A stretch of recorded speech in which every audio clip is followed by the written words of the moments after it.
Morning po mga kating bahay, mga kating admin. Pupunta po tayo ngayon ng Bulacan para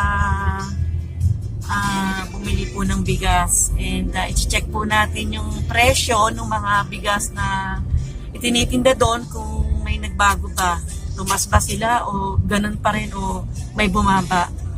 So, medyo makulimlim po yung panahon. Sana po hindi naman po, kung uulan po sana, hindi naman po ganun kalakas.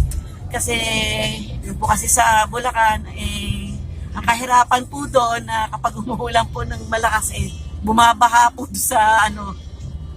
doon sa kalsada, doon sa mismong sa may Bukawi, at saka yung ibang rice mill po doon, inaabot po ng tubig. So, sana mo po hindi po umulan ng ganung kalakas. Pero anyway, pupunta pa rin po tayo kasi medyo wala na po tayong panintang bigas. Paubos na po.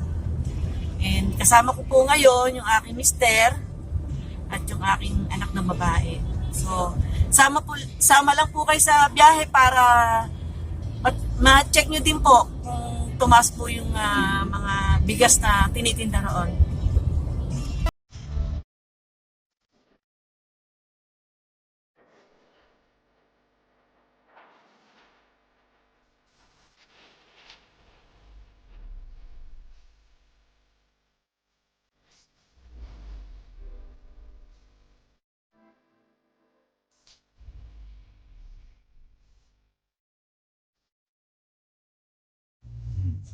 So, andito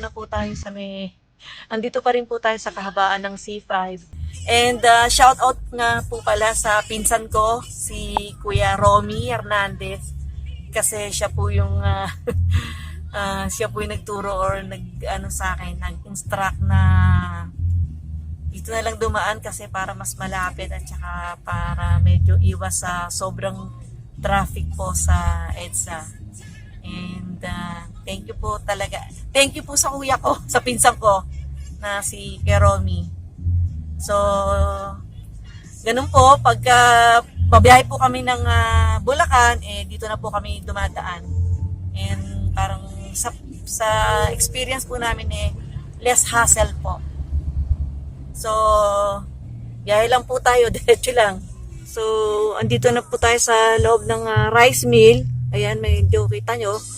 Marami pong sasakyan. Ayan, kukuha pa tayo ng bigas mamaya dyan.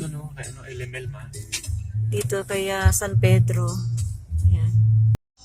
Yan po yung kanyang pwesto na lagi na lang kukuha.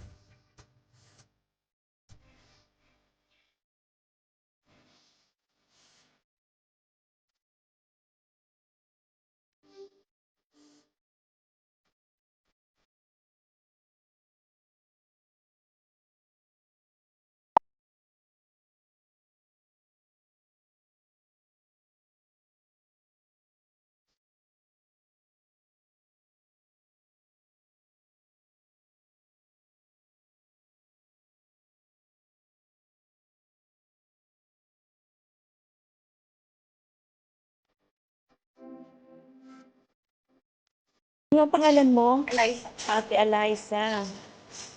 Nagbablog kasi ako eh. Ano, sama kayo sa...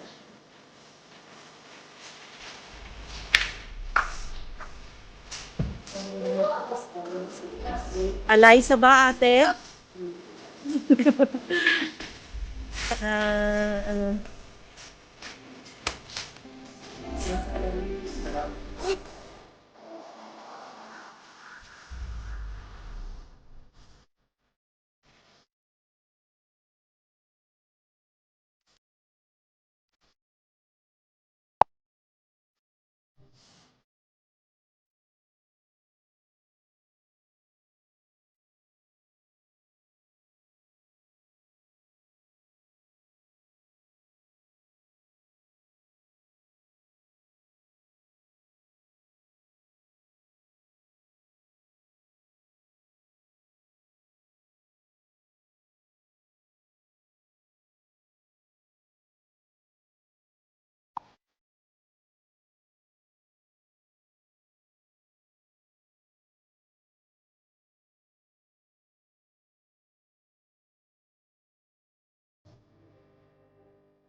So, ayan po mga katim bahay, mga katim admin.